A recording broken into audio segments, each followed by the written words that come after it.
안녕하십니까. 저는 신경과 배대웅 교수입니다.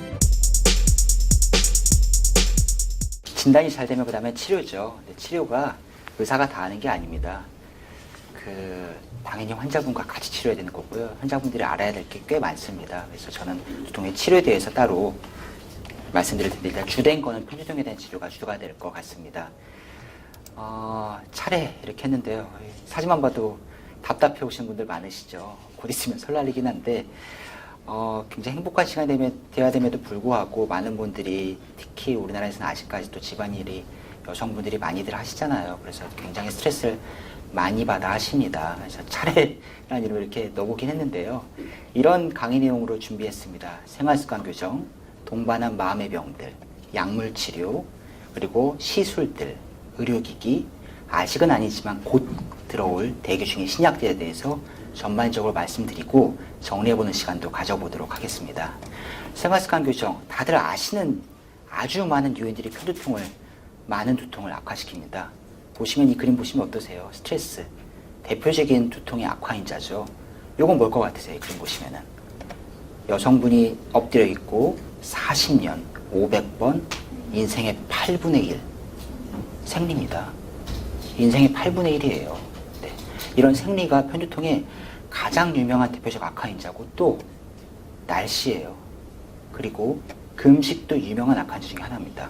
근데 보면은 내가 어쩔 수 없는 분들이 참 많아요. 스트레스 내가 받기 싫어서, 받고 싶어서 받나요? 아니잖아요. 생리 피할 수가 없는 거죠. 날씨 피할 수가 없는 거죠. 다이어트 피할 수 있기도 하고 없기도 합니다. 사회적인 여러 가지 암묵적인 강박에 의해서. 말이 그렇지 쉽지 않습니다. 한 연구에 의하면은요, 편두통을 일으키는 대표적인 유발인자가 이렇게 주소가 됐는데, 순서대로 스트레스, 생리, 금식, 날씨, 수면장애 순으로 쭉 이어집니다. 근데 문제는 이런 유발 요인에 의해서 생기는 편두통이 더 심하게 느끼고요. 또 아픈 날이 안 아픈 날보다 많아지는 만성 편두통이 이러한 유발 요인과 훨씬 더 밀접하게 관련이 됩니다. 우리나라는 근데 조금 다른 면이 있어요. 1위가 요거예요. 뭔 거 같으세요? 1위가 우리나라에서는 남편입니다. 남편. 비공개적인 데이터긴 하지만 많은 진료를 보게 되면은 많은 분들이 남편 때문에 너무 힘들어요. 이런 분들 너무 많이 하세요. 네. 그래서 이런 것들을 제가 두통건강의학을 연 이유가, 사실 남편분들 같이 오시라고 한 것도 있는데 쉽지 않으시죠. 남편분들 낮에 일하시고 그러시느라. 그래서 이런 것들도 있습니다. 확실하게. 네. 우리가 유발 요인이 너무 다양하기 때문에 나에게 맞는 유발 요인이 뭘까 찾는 방법이 되게 중요한데요. 아까 안시영 교수님 말씀하셨던 것처럼 두통일기 앱을 통해서 찾아볼 수가 있어요. 근데 이런 앱이 저희가 대한두통학회와 또 두통 없는 행복한 세상이라고 치시면은 환자 교육용 홈페이지가 나오는데 다운로드 받으실 수가 있는데요. 곧 있으면 이게 좀 더 이제 사용하기 편하게 개편됩니다. 곧 더 좋은 버전으로 업그레이드해서 이제 연장자분들도 편하게 이용할 수 있게끔 바뀌니까는요. 꼭 기다려 주시고, 현재로서는 이런 앱을 통해서 자신의 유발염이 뭔지 명확하게 평가할 수가 있게 됩니다. 음식 되게 많이 물어보십니다. 무슨 음식 먹어야지 편두통 덜 오나요? 다양해요. 보시면 영어로 써 있긴 하지만 하나씩 불러드리면 카페인, 글루틴, 밀가루 음식에 많죠. 치즈, 그리고 나이트레이트, 염산염, 그리고 빵, 초콜릿, 알코올, MSG, 몇몇 과일들, 그리고 찬 음식과 음료들. 먹을 게 없어요. 먹을 게. 읽어보면은요. 먹을 게 없는데 사실 이게 다 일으킨 건 아니고요. 사람마다 유발하는 음식도 다 다릅니다. 그래서 오시면 음식 권유할 때 저희가 그냥 규칙적으로 식사하시고 뭐가 두통을 일으킨지 찾아봅시다 라고 말씀을 드리는 게 정답이죠. 이런 얘기들을 많이 합니다. 규칙적으로 먹고 자고 운동만 해도 편두통이 많이 좋아진다고. 실제로 실험적으로도 그렇습니다. 우리가 사파성과 만성형 편두통, 즉 많이 아픈 사람과 덜 아픈 사람, 편두통 두 군으로 구분해 보니까 덜 아픈 사람들이 확실히 많이 아픈 사람에 비해서 규칙적으로 먹고 자고 운동하더라. 이게 중요한 거예요. 뭘 먹고 그런 게 중요한 게 아니라 매일매일 규칙적인 식사 습관이, 매일매일 규칙적인 수면 습관이, 운동 습관이 중요합니다. 여기 보면 한 코미디 프로에서 나는 불규칙한 생활을 규칙적으로 한다고 했는데 이런 거 아니고 규칙적인 생활이 매우 중요합니다.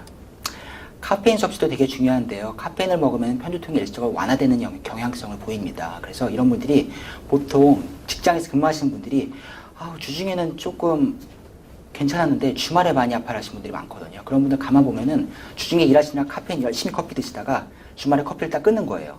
커피를 끊으니까는 두통이 아파지는 거예요. 일종의 카페인 중독이라고 볼 수도 있는데, 이런 분들이 점진적으로 카페인을 줄이게 되면은 두통이 오히려 좋아지는 놀라운 그 효과를 기다려 보실 수가 있을 것 같습니다.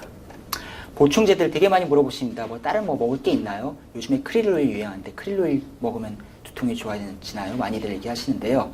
아직까지 효과가 입증된 건 요 세 가지 정도입니다.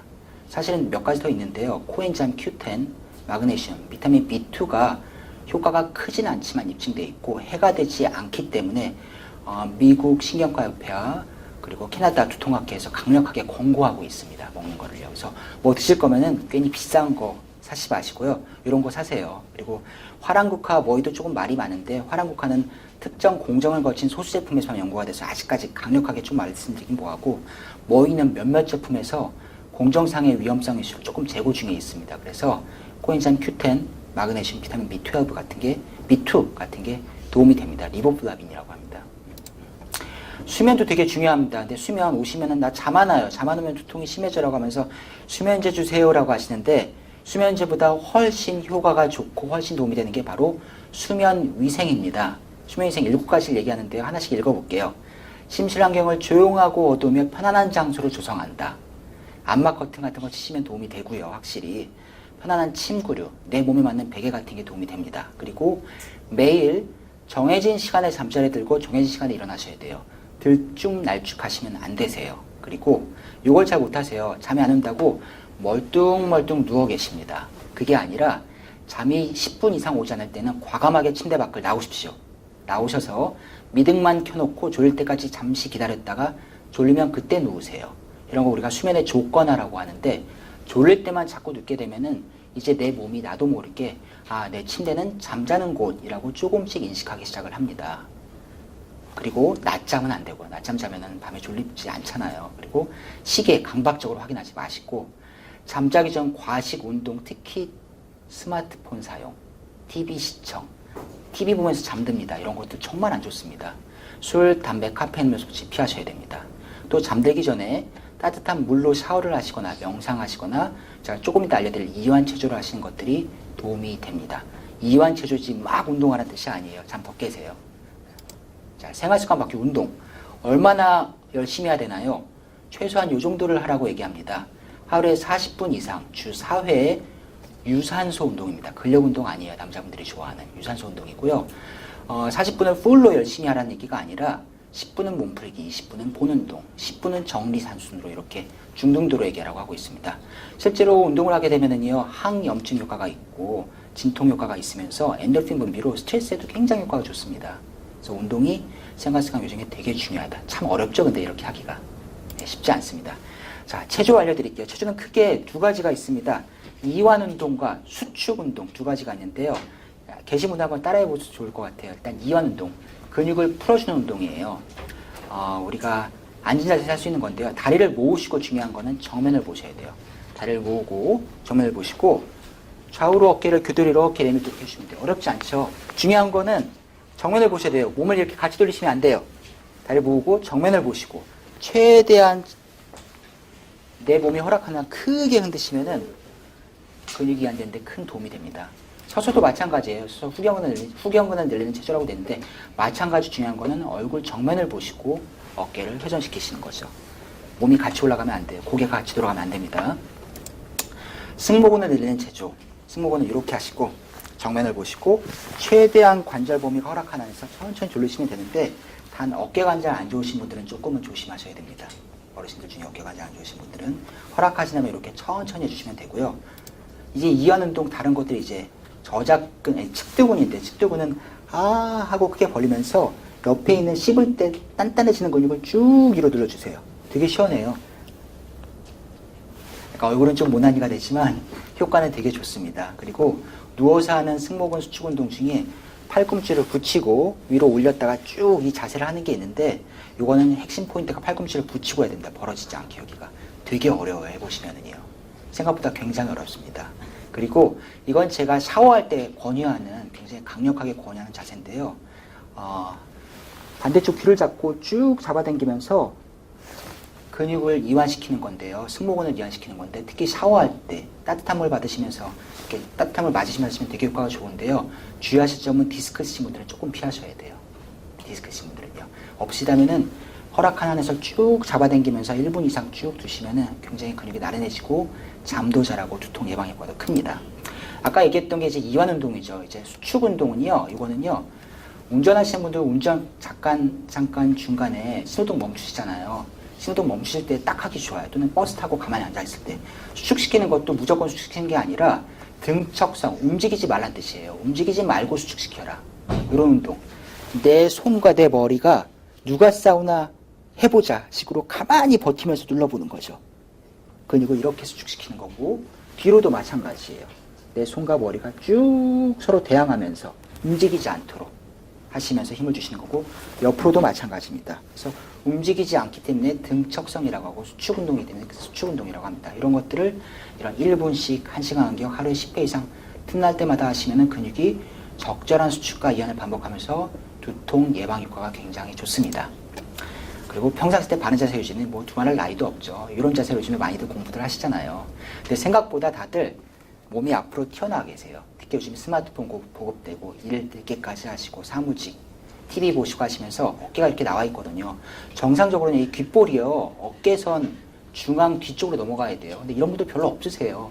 다들 자세가 안 좋아서 사실 저도 그렇고 고개가 앞으로 쭉 튀어나와 있습니다. 그래서 우리 예전에 조선시대 양반들이 배 내밀고 걸었잖아요. 나는 양반이라고 생각하시고 뒷짐지시고 배를 약간 내미시면 자연스럽게 어깨가 벌어집니다.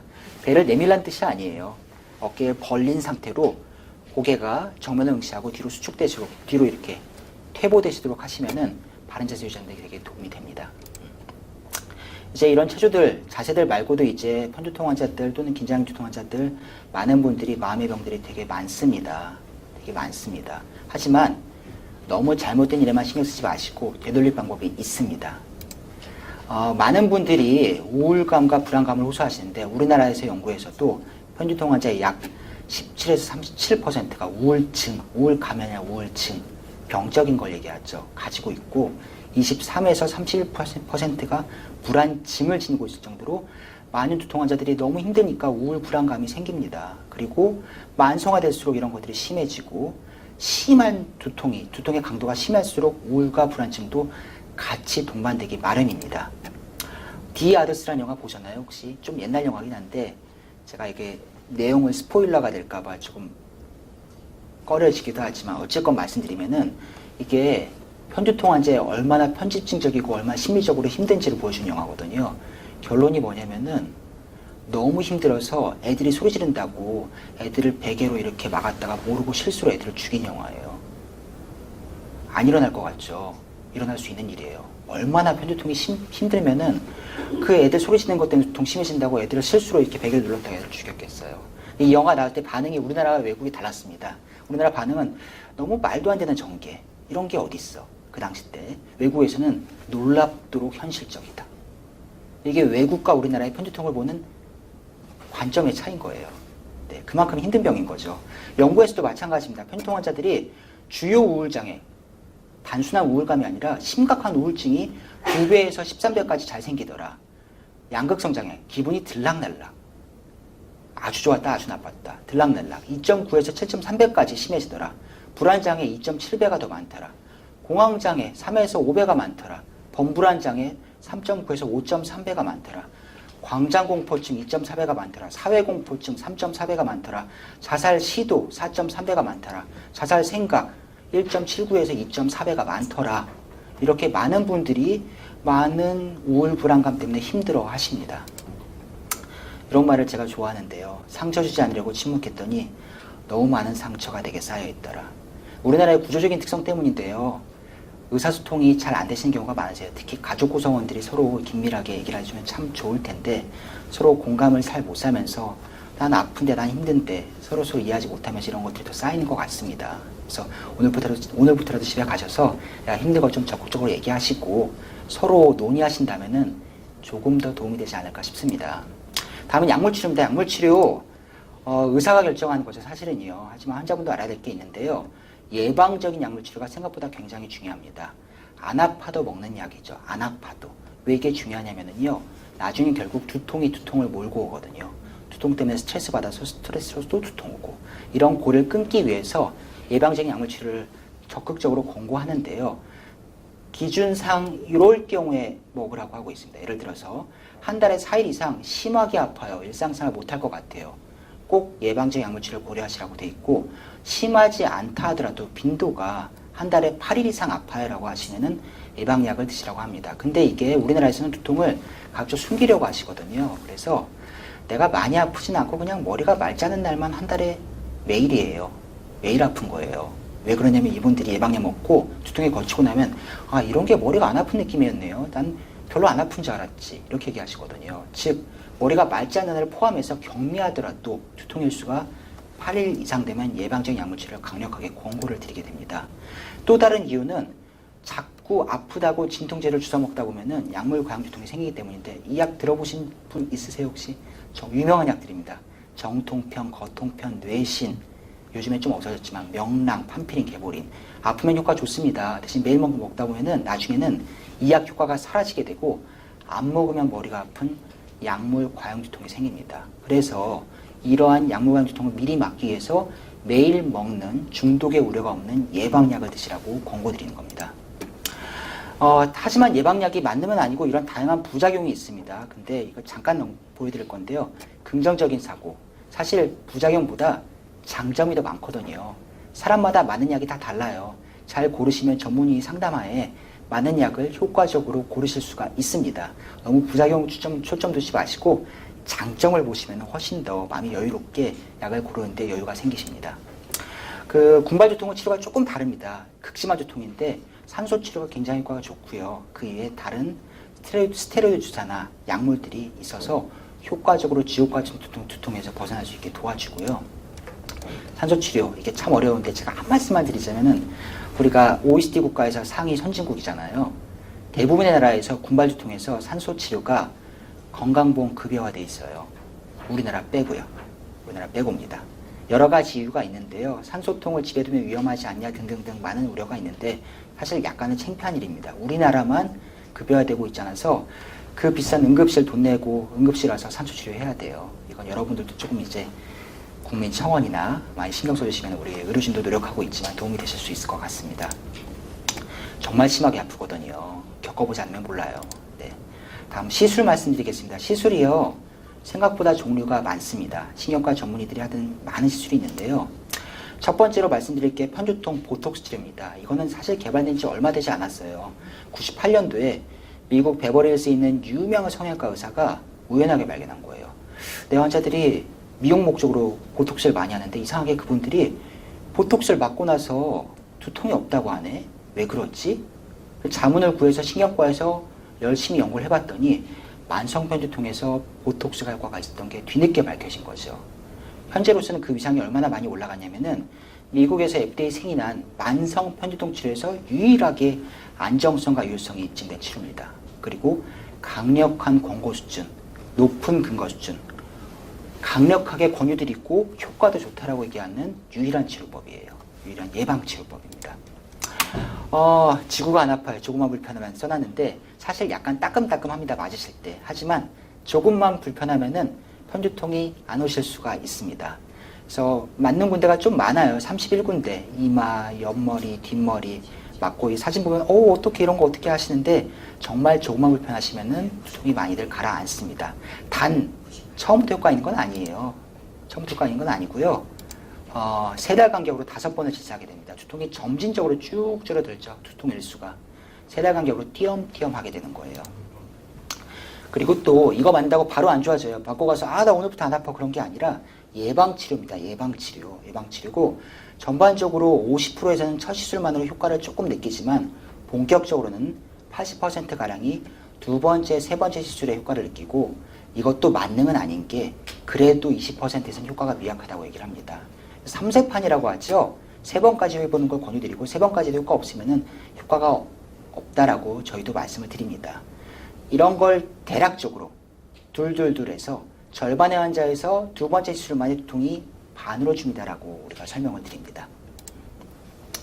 그거 말고도 이제 신경 차단술이 있는데요. 신경 지나간 부위를 자른다, 차단한다는 얘기가 아니라 기능을 일시적으로 떨어뜨려서 통증을 못 느끼게 한다는 거고요. 두통의 호발 부위에 맞춰서 3차 신경분지나 후두신경분지, 아픈 부위에 맞춰 주사를 하게 됩니다. 초음파를 통해서 안전하게 시술을 하게 되고요. 장점은 즉각적입니다. 맞고 나서 주사가 들어가면서 안 아프네요 라고 즉각적이에요. 하지만 예방치료는 미약하기 때문에 많이 아플 때 시행하고 예방약을 점진적으로 늘리면서 예방효과를 기대하게 됩니다. 이런 것도 효과가 안 된다. 불응성 신경통의 보톡스 신경차단술도 있습니다. 이거 드물긴 하지만 얼굴 통증이 너무 심하게 아픈 사람들 보톡스를 이렇게 맞고 아픈 부위가 점점점 줄어들어서 사라지는 경우가 많아요. 네. 그리고 통증 유발점 주사, 이건 뭐냐면요. 아까 오주희 교수님 얘기하신 대로 편두통 환자들이 계속 아프거나 또는 두통이 만성화되거나 또는 만성 긴장형 두통 환자가 있게 되면 근육이 다 뭉쳐요. 자꾸 아프니까 몸이 이렇게 힘들어 가잖아. 아우 아파, 아우 아파. 근육이 뭉치게 되면은 이게 병적으로 내 스스로 풀어줄 수 없게끔 바뀐 게 바로 근막통 동통 증후군이라고 합니다. 그런 환자들은 병리적으로 실제로 조직 검사해보면 이렇게 근육이 뭉친 부위가 보이고요. 단순하게 우리가 흔히 얘기하는 나 근육 뭉쳐서 그런 정도가 아니에요. 정말 만성적으로 뭉쳐있는 거고요. 그런 분들이 통증 유발점 주사를 하게 되면 두통이 많이들 가라앉습니다. 통증 유발점 주사는 전문가에게 수술받는 걸 권고드리는 이유가 뭐냐면요. 이게 숨어있는 통증 유발점 찾기거든요. 빨간 부위가 아픈 부위예요. 빨간 부위가. 근데 원인이 되는 근육이 뭉친 부위는 X 표시한 부위예요. 즉 아픈 부위와 뭉친 부위가 달라요. 다. 이게 아픈 부위만 눌러보는 게 아니라 잘 찾아봐야 되거든요. 이런 부위에 주사를 놔야 되고요. 그래서 전문가가 신경과 전문의가 진료하게 되면 잘 찾아서 주사를 놓게 되면 효과가 되게 좋습니다. 다양한 부위 이렇게 있죠. 네. 그리고 또 이제 그냥 보는 게 아니라 객관적으로 입증하기 위해서 근전도를 통해서 이상 신경진관, 이상 근육진관 이제 확인을 하게 보게 되고 이런 부위를 잘 찾아서 주사를 하게 되니까 대부분 효과에 굉장히 만족스러워 하십니다. 단 이것도 예방 효과는 아니에요. 그때 아픈 걸 줄여주는 거예요. 예방 효과는 보톡스, 아픈 급성기 치료는 신경차단술과 통증 유발점 주사라고 이해하시면 될 것 같습니다. 의료기기는 이제 여러 가지들이 외국엔 많은데 우리나라는 한 가지밖에 없습니다. 세팔리라고 하는 의료기기가 있는데요. 편두통에 효과가 있습니다. 있긴 한데 효과가 아주 크지는 않지만 분명히 있고요. 도움이 됩니다. 그래서 저희 외래 오셔서 상담하시면 이런 것들을 잘 안내해 드립니다. 네, 안내해 드리고요. 대기 중인 신약입니다. 엠갈라티. 저도 기대가 큽니다. 이제 막 들어오기 시작했고요. 외국에서는 너무 센세이션을 일으키고 있어서 기대가 큰데 단 우리나라는 이제 건강보험 수가 문제로 고가의 치료가 되지 않을까 좀 우려스럽지만 효과는 되게 큽니다. CGRP라고 하는 편두통 환자들에서 올라가는 특정한 물질이 있어요. 그 물질을 없애는 다양한 약물들이 개발됐고 그 중에 첫 번째 시판된 약이 엠갈라티라고 하는 CGRP 단클론 항체 치료인데요. 한 달에 한 번 또는 세 달에 한 번 주사를 맞습니다. 근데 효과가 꽤 길게 가요. 한 번 맞고요. 근데 이게 주목할 만한 점인데요. 슈퍼 리스펀더라고 해서 슈퍼파워 10% 환자는 100% 없어진대요. 100%요. 네. 물론 10% 많은 비율은 아니지만 일부는 너무 강력한 효과가 있는 거예요. 너무 매력적인 치료죠. 물론 비용은 둘째치고. 그리고 10%가 아니라 하더라도 15에서 20% 환자가 75% 이상의 편두통 일수가 감소하는 강력 효과를 보이고 50%는 감소하는 중등도 효과를 보입니다. 근데 거꾸로 대조하면 또 25%는 효과 없어요. 이것도요. 사실은요. 완벽한 건 없다는 얘기죠. 저희 병원도 곧 이제 들어올 예정인데 많은 논의를 통해서 저희가 맞는 환자군을 골라서 치료해보면은 분명히 효과가 있을 걸로 생각이 됩니다. 차례 다시 넣었어요. 다시 되짚어보기 위함인데요. 생활습관 교정, 규칙적인 식사, 수면, 운동 중요합니다. 동반한 마음의 병들 너무 많아서 힘드시죠? 의사와 가족분과 같이 상의하시는 게 필요합니다. 약물 치료, 긍정적인 면을 보시고 의료진의 말을 잘 따라오시면은 대부분 만족해 하시고요. 다양한 시술적인 것도 도움이 되고 의료기기와 대기 중인 신약도 많습니다. 하지만 이런 것들이 전부 다 사람마다 다 달라요. 나와 너가 다르듯이 사람마다 필요한 치료는 다 다르니까 개인별 맞춤 치료가 중요하고 그래서 신경과 전문을 통해서 개인별 맞춤 치료를 할 수 있는 정확한 진단할 수 있는 신경과 전문 치료를 권고드리는 겁니다. 마지막 슬라이드입니다. 공감입니다.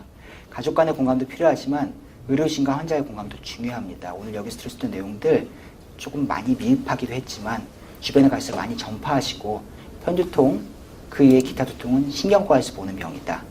그리고 좋아질 수 있다는 희망을 놓치지 않으셨으면 좋겠습니다. 하나 마지막으로 두통 없는 행복한 세상이라는 홈페이지 하나 소개시켜 드릴게요. 대한두통학회에서 만든 공식적인 공인 홈페이지고 기존 홈페이지가 너무 어려워서 환자 입장에서 만든 홈페이지예요. 우리 인터넷에 또는 스마트폰에 두통 없는 행복한 세상이라고 치시면 이런 창이 뜨면서 다양한 두통에 도움이 될 만한 정보들이 있습니다. 도움이 되실 거라 생각합니다. 새해 복 많이 받으셨으면 좋겠습니다. 감사합니다.